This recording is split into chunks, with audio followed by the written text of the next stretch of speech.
নমস্কার বন্ধুরা, নতুন একটি ভিডিওতে আপনাদের সকলকে জানাই স্বাগতম। এই মুহূর্তে রাজ্যের আবহাওয়া নিয়ে গুরুত্বপূর্ণ একটি আপডেট চলে এলো।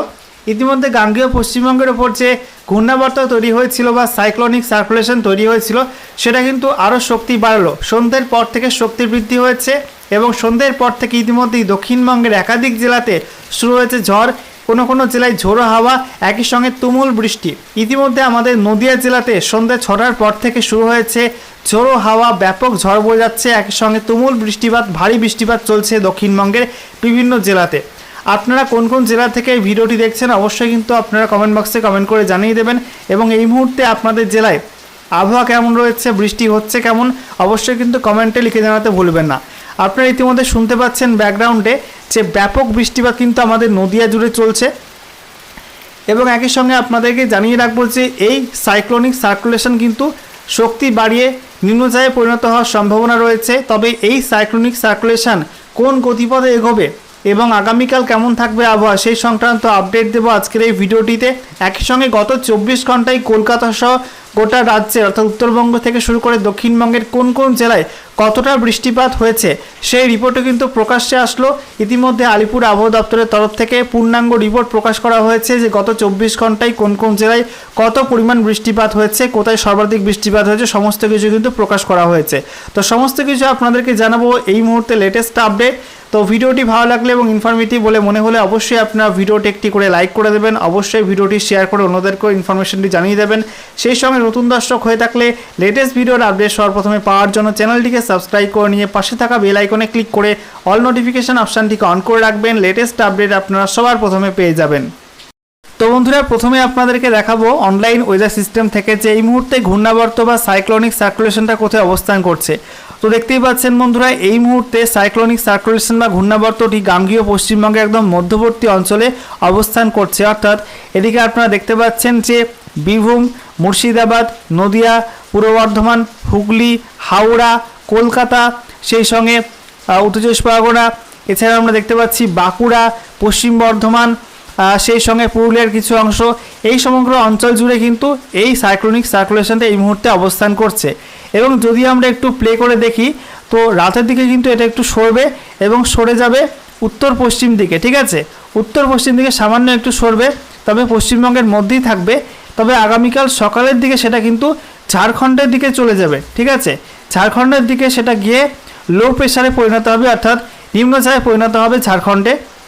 এবং তারপরে ধীরে ধীরে কিন্তু এটা উত্তর পশ্চিম দিকে সরবে এবং এরপরে এটা ঝাড়খণ্ড এবং তারপরে বিহার হয়ে উত্তরপ্রদেশের দিকে চলে যাবে নিম্নচাপ আকারে। দেখতেই পাচ্ছেন যে লো প্রেশার আকারে কিন্তু উত্তরপ্রদেশের দিকে, উত্তরপ্রদেশে এলাহাবাদের দিকে চলে যাচ্ছে। ঠিক আছে, তবে এর জেরে কিন্তু পশ্চিমবঙ্গে বৃষ্টিপাত চলবে। বৃষ্টির পরিমাণ আগামীকালের পর থেকে একটু কমবে, তবে বৃষ্টি চলবে, কারণ এই যে ট্রাফ রেখা, এই ট্রাফ রেখা কিন্তু পশ্চিমবঙ্গের ওপর দিয়ে এই মুহূর্তে রয়েছে, যার ফলে বঙ্গোপসাগর থেকে প্রচুর পরিমাণে জলীয় বাষ্প দক্ষিণবঙ্গের বিভিন্ন জেলার উপর দিয়ে প্রবাহিত হবে, যার জেরে দক্ষিণবঙ্গের কোনো জেলাতে ভারী বৃষ্টি, আবার কোথাও মাঝারি, কোথাও হালকা বৃষ্টিপাত চলবে। আগামীকাল কিন্তু বিশেষ করে পশ্চিমের জেলাগুলি পুরুলিয়া, সেই সঙ্গে পশ্চিম বর্ধমান, এছাড়া পশ্চিম বর্ধমান, সেই সঙ্গে বাঁকুড়া, বীরভূম, এইসব জেলায় কিন্তু বৃষ্টির সম্ভাবনা একটু বেশি থাকবে। ওকে, এবারে আমরা দেখে নেব ঝোড়ো হাওয়ার দাপট কোথায় কেমন রয়েছে। তো আজ সন্ধ্যার পর থেকে দক্ষিণবঙ্গের একাধিক জেলায় কিন্তু ঝোড়ো হাওয়া শুরু হয়, কোথাও কোথাও ঝড়ের মতো পরিস্থিতি তৈরি হয় এবং একের সঙ্গে তুমুল ভারী বৃষ্টিপাত কিন্তু শুরু হয়েছে। এখনও সেই বৃষ্টি লাগাতার চলছে দক্ষিণবঙ্গের একাধিক জেলাতে এবং উত্তরবঙ্গে কিন্তু কয়েকটা জেলাতে বৃষ্টির সঙ্গে দমকা ঝোড়ো বাতাস বইছে। আপনাদেরকে দেখিয়ে দেবো অনলাইন ওয়েদার সিস্টেম থেকে। দেখতেই পাচ্ছেন যে দক্ষিণবঙ্গের বিভিন্ন জেলায় কিন্তু আজ সন্ধ্যের দিকে 30, কোথাও 34 কিলোমিটার প্রতি ঘন্টা গতিবেগে দমকা ঝোড়ো বাতাস বইছে। তবে উপকূলবর্তী জেলাগুলি অর্থাৎ দক্ষিণ চব্বিশ পরগনা, সেই সঙ্গে পূর্ব মেদিনীপুর, এইসব জেলা উপকূলবর্তী অঞ্চলে কিন্তু ঝোড়ো হাওয়ার গতিবেগ কিন্তু বেশি ছিল। এখনও পর্যন্ত ঝোড়ো হাওয়া রয়েছে। দেখতেই পাচ্ছেন যে দক্ষিণ চব্বিশ পরগনা, সেই সঙ্গে পূর্ব মেদিনীপুর, এইসব জেলা উপকূলবর্তী অঞ্চলে ঘন্টায় 40 কিলোমিটার গতিবেগে, আবার কোথাও 39, কোথাও 42, কোথাও 55-57 কিলোমিটার গতিবেগে কিন্তু দমকা ঝোড়ো বাতাস বইছে।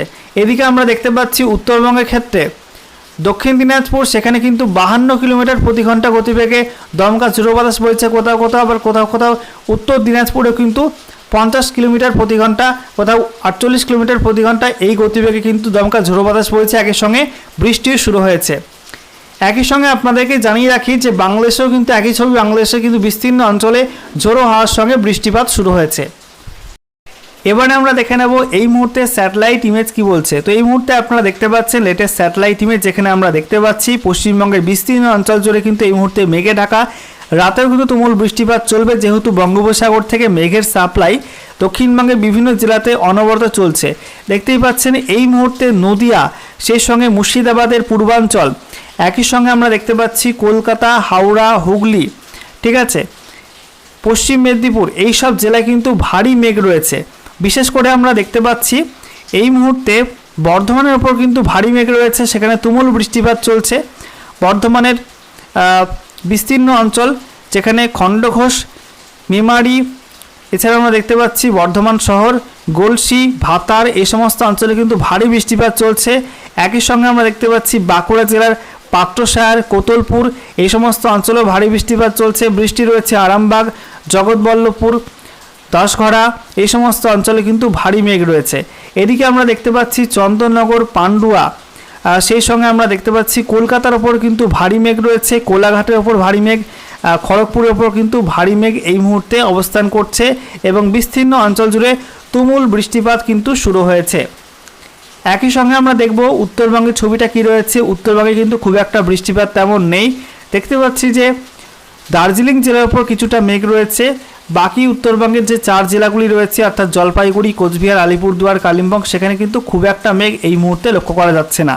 এবং উত্তর দিনাজপুর, দক্ষিণ দিনাজপুর, মালদা জেলায় কিন্তু এই মুহূর্তে আংশিক মেঘলা আকাশ রয়েছে, খুব একটা বৃষ্টিপাত নেই। কোনো কোনো জায়গায় হালকা বৃষ্টিপাত হতে পারে। সন্ধ্যার দিকে কিছুটা বৃষ্টিপাত হয়ে গেছে উত্তর দিনাজপুর জেলাতে। এবারে আমরা দেখে নেব আলিপুর আবহাওয়া দপ্তর থেকে যে লেটেস্ট ওয়েদার রিপোর্ট জারি করা হয়েছে অফিসিয়াল নোটিফিকেশন আকারে। সেখানে কলকাতার সর্বোচ্চ এবং সর্বনিম্ন তাপমাত্রা কত রেকর্ড হয়েছে এবং কলকাতায় কতটা বৃষ্টিপাত রেকর্ড হয়েছে, একই সঙ্গে রাজ্যের কোন কোন জেলায় কতটা বৃষ্টিপাত হয়েছে এবং উত্তরবঙ্গ, দক্ষিণবঙ্গের কোন কোন অঞ্চলে সর্বাধিক বৃষ্টিপাত রেকর্ড হয়েছে, সেগুলো আপনাদেরকে জানিয়ে দেবো। তো দেখতেই পাচ্ছেন আলিপুর, কলকাতায় সর্বোচ্চ তাপমাত্রা রেকর্ড হয়েছে 31.4 ডিগ্রি সেলসিয়াস, সর্বনিম্ন তাপমাত্রা রেকর্ড হয়েছে 26.9 ডিগ্রি সেলসিয়াস এবং বৃষ্টি হয়েছে 11.0 মিলিমিটার কলকাতাতে। এবারে আমরা দেখে নেব যে উত্তরবঙ্গ এবং দক্ষিণবঙ্গের কোন কোন অঞ্চলে সর্বাধিক বৃষ্টিপাত রেকর্ড হয়েছে। তো এখানে বলা হচ্ছে chief amount of rainfall in north Bengal, যেখানে স্টেশন ডিস্ট্রিক্টের নাম রয়েছে ব্র্যাকেটে এবং রেনফল এমএমএ এখানে প্রকাশ করা হয়েছে। তো বলা হচ্ছে মুনসং, দার্জিলিংয়ের মুনসং, সেখানে 63 মিলিমিটার বৃষ্টিপাত হয়েছে। তারপরে কালিম্পংয়ের পেডং, সেখানে 51.3 বৃষ্টিপাত হয়েছে। এছাড়া জলপাইগুড়ির গাজলডোবায় 46.2 বৃষ্টিপাত হয়েছে। দার্জিলিংয়ের সেবকে 40.4 মিলিমিটার বৃষ্টিপাত হয়েছে। এছাড়া দক্ষিণবঙ্গের ক্ষেত্রে বলা হয়েছে দক্ষিণবঙ্গের ঝাড়গ্রাম পিটিও, ঝাড়গ্রাম, সেখানে 97 বৃষ্টিপাত হয়েছে। অর্থাৎ সর্বাধিক বৃষ্টিপাত কিন্তু ঝাড়গ্রামে গত 24 ঘন্টায় লক্ষ্য করা গেছে। একই সঙ্গে আমরা দেখতে পাচ্ছি হরিণখোলা, হুগলি, সেখানে 78.0 বৃষ্টিপাত হয়েছে। এছাড়া ব্যারাকপুর আইএফ নর্থ 24 পরগনা, সেখানে 61.6 বৃষ্টিপাত হয়েছে। লাভপুর, বীরভূম, সেখানে 61.2 বৃষ্টিপাত হয়েছে। এছাড়া হুগলি জেলার বাগাটি, সেখানে 56.2 বৃষ্টিপাত হয়েছে। এবারে আমরা দেখে নেব জেলাভিত্তিক কোথায় কত বৃষ্টিপাত গত 24 ঘন্টায় রেকর্ড হয়েছে। তো এখানে বলা হচ্ছে যে আজ 1 আগস্ট 2024 তারিখ সকাল 8:30 পর্যন্ত যে বৃষ্টিপাত রেকর্ড হয়েছে, তো সেখানে বলা হচ্ছে দার্জিলিংয়ে 21.8 বৃষ্টিপাত রেকর্ড হয়েছে, কালিম্পংয়ে 20.2 বৃষ্টিপাত রেকর্ড হয়েছে, জলপাইগুড়িতে 7.9 বৃষ্টিপাত, এছাড়া আলিপুরদুয়ারে 4.3 বৃষ্টিপাত রেকর্ড হয়েছে, কোচবিহারে 0, উত্তর দিনাজপুর, দক্ষিণ দিনাজপুরে 0, মালদা একদম সামান্য 1.6 বৃষ্টিপাত রেকর্ড হয়েছে, না হওয়ার মতো। এছাড়া মুর্শিদাবাদে 8.6 বীরভূমে 15.3 বৃষ্টিপাত রেকর্ড হয়েছে। সেই সঙ্গে আমরা দেখতে পাচ্ছি যে পূর্ব বর্ধমানে 11.7 বৃষ্টিপাত রেকর্ড হয়েছে, পশ্চিম বর্ধমানে 22 বৃষ্টিপাত রেকর্ড হয়েছে, নদিয়াতে 12 বৃষ্টিপাত রেকর্ড হয়েছে। এছাড়া বাঁকুড়াতে 18.9 বৃষ্টিপাত রেকর্ড হয়েছে, পুরুলিয়াতে 32.3 বৃষ্টিপাত, ভালো বৃষ্টিপাত রেকর্ড হয়েছে, হুগলিতে 67.1 বৃষ্টিপাত রেকর্ড হয়েছে। এছাড়া উত্তর 24 পরগনাতে 32.1 বৃষ্টিপাত রেকর্ড হয়েছে, হাওড়াতে সেখানে 11 বৃষ্টিপাত রেকর্ড হয়েছে, পশ্চিম মেদিনীপুরে 6 বৃষ্টিপাত রেকর্ড হয়েছে, ঝাড়গ্রামে 61.2 বৃষ্টিপাত রেকর্ড হয়েছে, পূর্ব মেদিনীপুরে 7.8 বৃষ্টিপাত রেকর্ড হয়েছে। এছাড়া কলকাতায় 11 মিলিমিটার বৃষ্টিপাত রেকর্ড হয়েছে, দক্ষিণ 24 পরগনাতে 35.9 বৃষ্টিপাত রেকর্ড হয়েছে। তো এই ছিল গত 24 ঘন্টায় রাজ্য জুড়ে বৃষ্টিপাতের পরিমাণ।